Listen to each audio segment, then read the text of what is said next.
So if that's the case, let's go ahead and take off. Get my stuff here. So as we're departing the station, 25. real quick, give those doors a quick little nudge. They are latched. They are not locked. Just make sure that they are unlocked. All right, looks good. Let's take on off. Got my friend's spinner. So a couple of quick safety tips before we get to the fun stuff. As you can see, we are in a moving vehicle, so we will be stopping periodically. So I do ask to please remain seated at all times as long as we are in motion. I'll be driving slowly and stopping. At that time, feel free to stand up to get a better look. And real quick, take a look up and you're going to see a yellow strip. In case of an emergency, such as a dropped item, medical emergency, go ahead and press that strip. Now if you're right behind me, you notice there's no yellow strip, is there? So if that's the case, just knock on this door and I will pull over as soon as it is safe to do so. But with that said, let's start talking about some animals. We are going to be talking about animal adaptations, why animals look the way they do, why they act the way they do, and also what we can do to help out animals in the wild as well. So on the right-hand side, our passenger side, we've got our first sighting of the day. We have two of our South African cheetahs. And they are pacing right now. Let me stop here so we can get a better look. These are two male cheetahs. They're about 1.5 years old now. And they're pacing. Now look at where they're walking. They have really kind of worn in a nice little trail there. And they're kind of panting, kind of looking across the side. Now take a look at the driver's side. It looks like what they might be looking at. I see some, let's look like some Grant's gazelles. So something you'll notice here at the safari park is we're a very large facility. The animals absolutely can see each other. And so we get a lot of wild behaviors like this. Now again, we're going to talk about adaptations. Now, what most of us know about these cheetahs is they are the fastest land animal on Earth. They run about 70 miles an hour. To put that into perspective, that's about how fast you drove here today. About as fast as you drive on the freeway. But cheetahs, they're sprinters. They can only sustain that for about 30 seconds or so. Now take a look on your left-hand side, driver's side. We're looking at some Grant's gazelles. That is one of cheetah's main food sources. They too are sprinters, or runners, but they're long-distance runners. They can run probably closer to about 50 miles an hour, but they can sustain that for a number of miles and minutes. Look, it's warping. So that is the Grant's gazelles. That's their adaptation. So basically run away from the cheetahs. But the cheetahs try to run faster than them so they can catch them. So let's keep on moving. The spinner's warping. So I'm going to drive by slowly back here. So on our right-hand side, passenger side, you're going to see this big old lagoon right here. And you're going to see this little fenced-in area. Oh, dang. And you're going to see our greater flamingos. Now the flamingos used to have a whole realm of this entire lagoon. But it turns out they didn't like that. They like kind of being enclosed as a tight-knit family. It's kind of a safety in numbers. It makes them feel safe.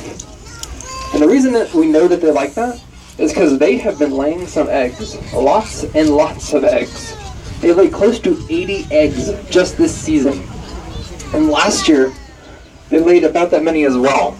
And that was the first time in about 13 years that we've had greater flamingos born here at the safari park. So we encourage that behavior. We're a breeding facility. We average about 1 birth per day. It's truly remarkable. Some of our most recent babies, we've had some baby giraffes born, we've had some baby rhinos born. Got a little baby rhino who's about a month old now. And hopefully we'll get to see her today. I can't promise it, but we'll see. So as we're talking about the rhinos, on our passenger side, right-hand side, we're coming to one of our very important places here at the safari park. One of our most important. This is called the Nikita Khan Rhino Rescue Center. And I see 2 rhinos right now. These are 7 white rhinos. Here's one who's lounging right next to this rock. Now we're talking about adaptations, right? Now take a look at that rhino, and take a look at those rocks. Where's your They look a little bit similar, don't they? They blend right into those rocks. They're big animals. Now look at the rhino who's moving his ears right now. Look at that. Now, put your hand on your face. Do that real quick. Now, would you believe me if I told you that rhino's ear is the size of your face? Their ears are enormous. That is their adaptation. Notice how it's kind of moving around right now. It's like a little satellite dish, picking up the sound of us, listening to me. These are southern white rhinos. Now, there's a total of 6. I only see this one right now. But the other 5 are in here somewhere. Oh, here's the one walking on the back. We'll go by slowly. Now, this is very important, these southern white rhinos, because they are here for a very special purpose. Any members here at the zoo? Just a quick show of the hands real quick. Yeah, some of us. Has anybody ever heard of the northern white rhino before? Some of us, yes. So those of us who are not familiar, northern white rhinos are one of the most endangered animals in the entire world. Possibly the most endangered. There are only 3 northern white rhinos in the entire world. Now, here at the safari park, our goal is to end extinction. We're trying to do that one species at a time. And our goal is to do that with the northern white rhinos. The idea is that we are going to use one of those southern white rhinos to basically give birth to a northern white rhino. To basically put an embryo into the southern white rhino, use the mother as a surrogate, and hopefully rescue the species. It's a big project, but we'll see what we can do. I'm hopeful that we will be able to do it. And the biggest reason that those rhinos are going extinct is poaching. They're being killed for their horns. So touch your hair real quick.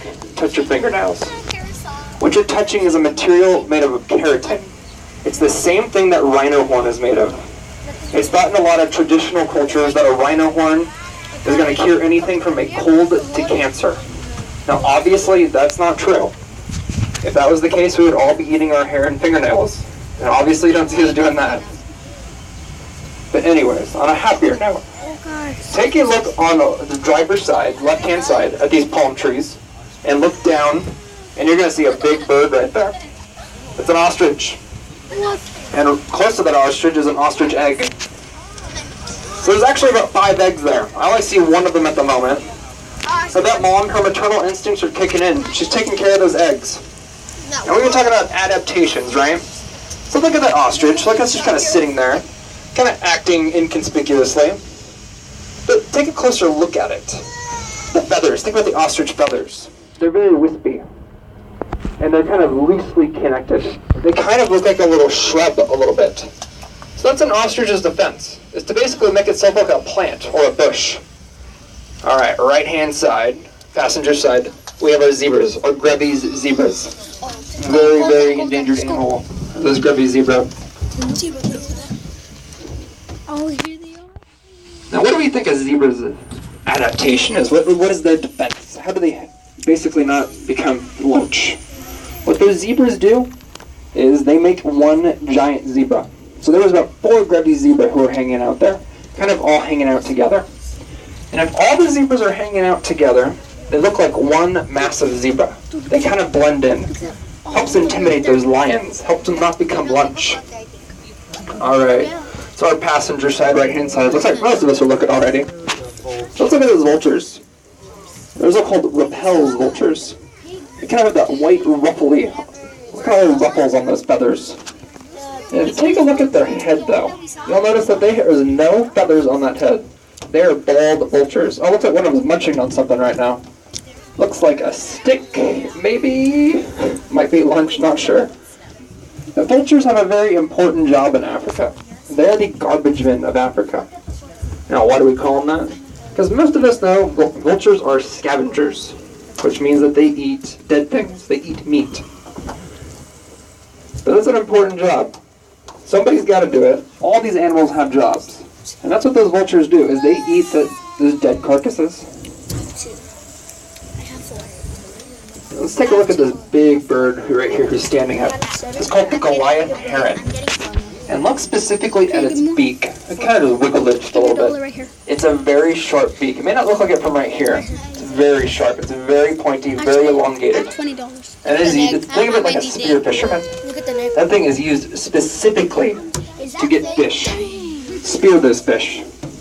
Oh, That's the Goliath heron right there. Is that fake? No, I see his eyes. So let's move up here a little bit. That's fake. Well, this one won't spin. So coming up on our left-hand side, driver's side, we have a couple of different species of antelope who are hanging out. So these brown antelope with kind of those curved horns, they're called sable antelope. I think they're very pretty, personally. So there's this family who's hanging out, and I wanted to point something out specifically.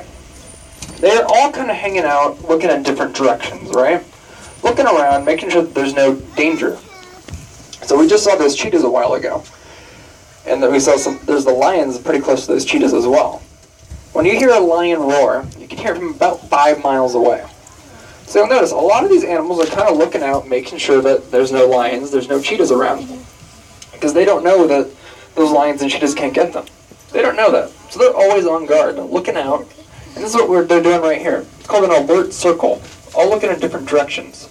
And if you look carefully, there is a baby sable antelope kind of in the middle of them. Kind of by the little wood pile. And they keep the baby right in the middle to hang out. Defense. Oh, I see it. I see it. And there's kind of those shaggy antelope on the top over there. There's kind of that little ellipse on the side, around their rumps. Those are called a Lipson waterbuck. And that little marking around them, that's what we call it Bye, a guys. follow me mark.